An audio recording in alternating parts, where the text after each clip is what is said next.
asalaamaaleykum mbokki réew mi asalaamaaleykum mbokki Sénégal waaye asalaamaaleykum mbokki Kajoor yéen a ngi ànd ak seen bu mag bi di xamle Kajoor ngeen ànd ci Serigne Mass Faye géwal noble communicateur traditionnel géwal Cheikh Massamba Diop Sam comme ni ñu ko daan defaree ñoo ngi nuyu bu baax njabootu Cheikh Massamba Diop Sam gi nga xam ne ñoo ñuy jàppale di ñu ñaanal ak mboolem taalibe bu aju ci kër gi di ñaanal bu baax ñi nga xam ñoo jàpp ci liggéey bi muy Serigne Darou Mbaye di sama doomu nijaay baax ci man loolu ak ki nga xam ne mooy Ibrahima Diop nekk fii ci Daaru Saam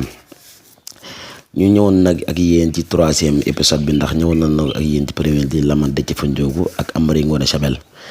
tey dañoo ñëw ak yéen ci 3 yeggale bi muy digganteem ak Makhtar Mbaye mi nga xam ne gisante woon ànd naa ak moom te foofu te Gànjul ba ko Makhtar Mbaye mu sàkkoon ci Makhtar Mbaye ay ñaan ak ay muslaay ba Makhtar Mbaye doon ko wutal ay muslaay doon ko rootal foofu ci teen bi nekkoon ci Gànjul teen boobu nag daa am lu ci xew ndax xam ngeen ni ay jamono booba sàmbar yar amagul woon te jamonoy mag na buñ daan wut ndox ci teen derub béy lañ daan wut wala derub xar wala bu nag waaye ki nga xam ne mooy Makhtar Mbaye nag moom am boobu lay wut daat koy ràbb te la tànge ndox moom mun fas kii ne woon a sànge kooku ti Amary Ngoné Sabel ba tax na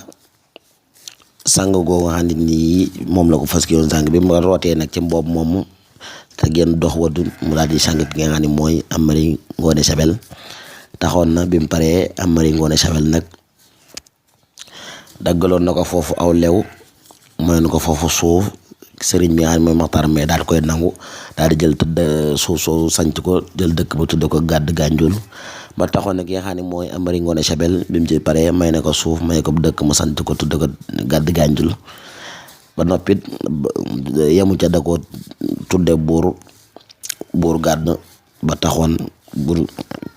ba taxoon na moo nekkoon buuru naar yooyu nekkoon ca Gànjul bi nga xamante ni nag may na ko ab dëkk mu tudde ko gàdd Gànjul mu fal ko buur gàdd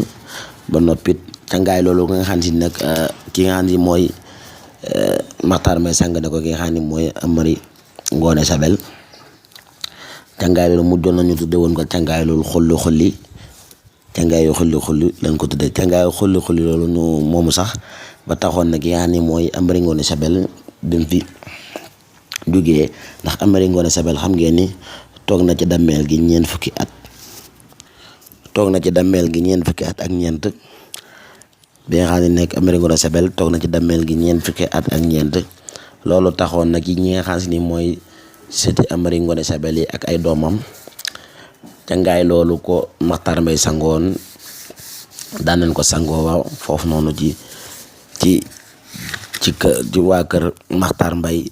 ak weexal googu noonu ko Amary Ngoné Sabel it weexaloon daan ko weexal xam naa dañuy yem fii ba ëllëg incha allahu rabbi ñu jàll ak yéen